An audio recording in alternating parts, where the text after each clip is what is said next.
Welcome to our deep dive into the most dangerous gangs in Haiti. In this video, we'll uncover the top 5 gangs that have a significant impact on the country's safety and stability. We're talking about the gangs that have woven themselves into the fabric of Haitian society, often operating with impunity and instilling fear in the hearts of everyday citizens. This isn't about glorifying violence or sensationalizing criminal activity.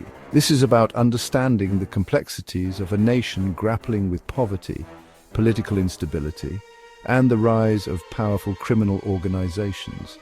So buckle up, folks, because we're about to take a deep dive into a world most people only hear about in whispers. First up, we've got Gang 1 name, arguably one of the most notorious and influential gangs in Haiti.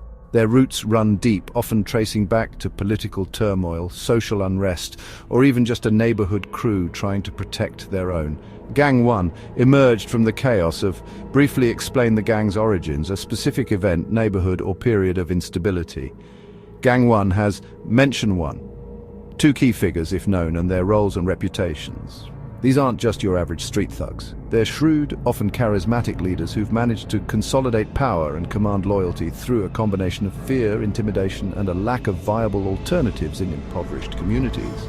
Gang 1 has its tentacles wrapped around, mention specific neighborhoods, regions, or even industries the gang controls. This control could be through extortion, drug trafficking, or even just straight-up violence. Now let's talk about Gang 2, a group known for, mention the gang's primary criminal activities, drug trafficking, kidnapping, human trafficking, etc.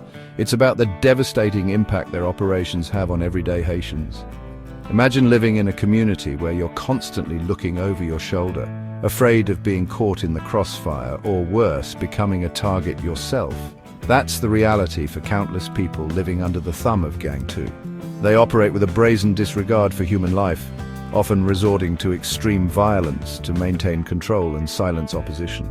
We're talking about families torn apart by violence, businesses forced to shut down due to extortion, and young people lured into a life of crime because they see no other way out.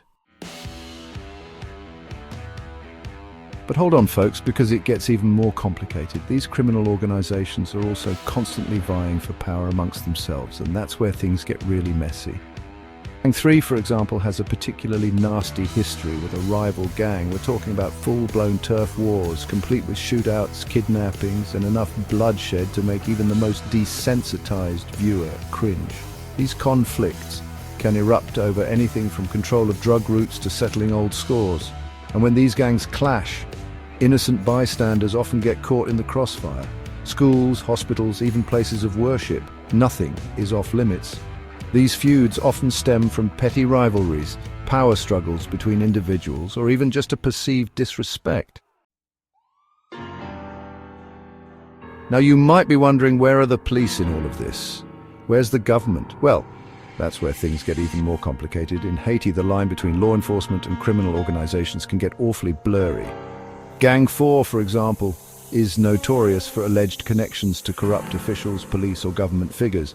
It's a recipe for disaster, creating a climate of fear and distrust where people feel like they have nowhere to turn.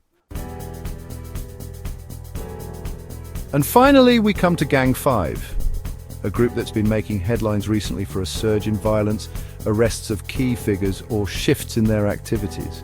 This is a gang that's constantly evolving, adapting to crackdowns and finding new ways to exploit the weaknesses within Haitian society. Their recent activity is a stark reminder that this isn't just a problem that's going to disappear overnight.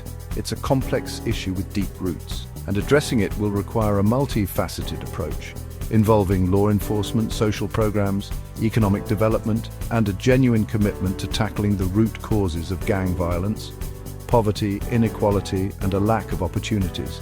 But there is hope. There are organizations and individuals within Haiti working tirelessly to combat gang violence, to provide support to victims, and to offer young people an alternative to a life of crime. Thank you for watching. If you found this video informative, please like and subscribe for more content. But more importantly, take a moment to reflect on the situation in Haiti. Stay safe and stay informed. And if you're feeling particularly moved by what you've seen, consider supporting organizations working on the ground in Haiti.